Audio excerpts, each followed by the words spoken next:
Hi, I'm Jimbo Madison from Uncle Morty's Dub Shack. And I'm Emily Chang from The Lounge, and we are your special guest hosts for this travel edition of iaLINK. We are going to tour all of Asia, but we're not even going to leave New York. Let's go. First on our list, a hearty breakfast in Flushing, Queens to give us energy for our trip. Oh, hello. Hi. You hungry, Jimbo? I'm very hungry. Well, we are in Flushing to get an authentic taste of Taiwan. We're here to have some 小吃. You know what 小吃 means? No. 小吃 literally means small eats, like little snacks. Okay, what this is oajian. This is considered the national snack in Taiwan, and you can find it anywhere at any of those street markets or night markets. Woo! You smell that? Okay, Jimbo. This is the infamous stinky tofu. And it's got its name for a reason. Hey! If you don't see this in Thailand, you will smell it from a mile away. And they say that the smellier it is, the tastier it is. It's actually just tofu, and it's prepared in many different ways. Sometimes it's stewed or steamed or fried. In this case, it's fried. They marinate it in fermented vegetable brine. Sounds delicious, right? I don't care what you guys think. I think it's delicious. She just said the smellier it is, the tastier it is. It's By the smell of this, it's going to be really tasty. Hot.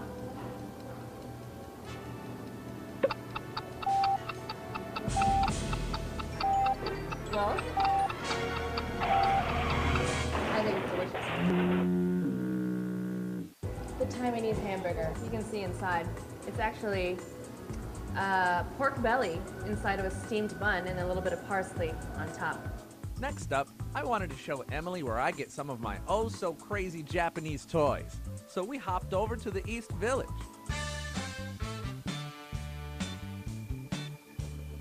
In Asia, toy culture has gained a huge cult following. Giant Robot brings all that to the U.S. Founded as a zine in 1994, Giant Robot quickly grew to become one of the leading purveyors of Japanese and Asian pop culture. From cute toys and anime to cutting-edge art and graphic novels, Giant Robot is the place to go when you're in search of some authentically cool stuff. I love this. What is it? A cube? A pig?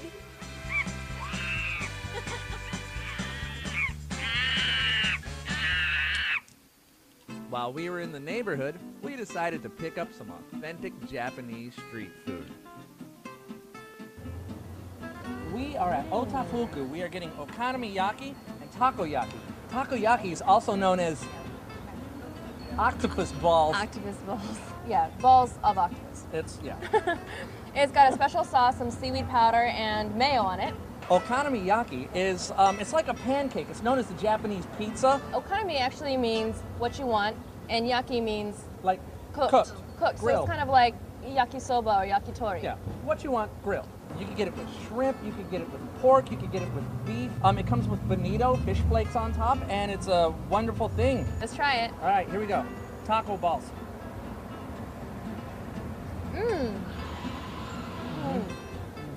Oh, so good.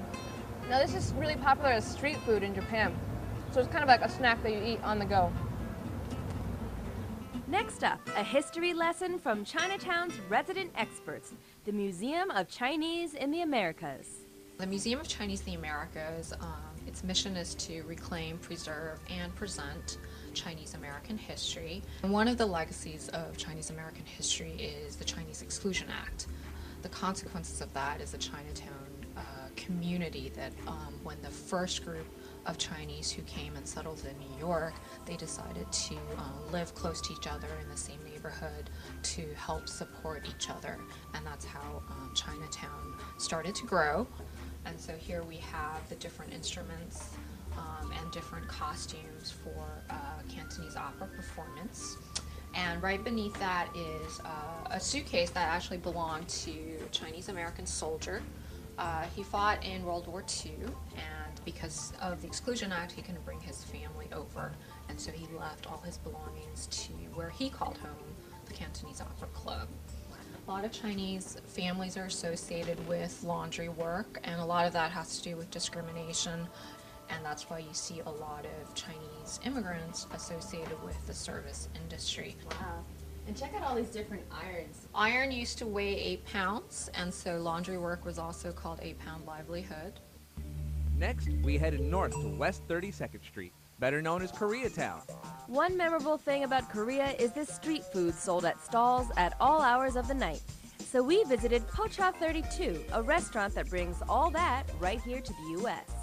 Pocha, it actually means, it's a shortened word. It's 포장마차 actually, and 포장마차 means the caravan on the street. This is 해물파전. This I see at Korean restaurants all the time. Next one is 오뎅탕. I remember drinking this stuff when I was coming out of the clubs in Korea. It's just like all these young people all over the streets, everybody drinking fish broth. Okay, what else do we have here? So the next one over there, it's called 해물 떡볶이. In English, it means rice cake mixed with seafood, Great. and it's spicy. It's like comfort food. Satiated with lots of fun travels and good eats, And plenty of watermelon soju. Jimbo and I have decided that while traveling around the world in Asia sounds great, traveling through Asia in New York is a unique adventure of its own.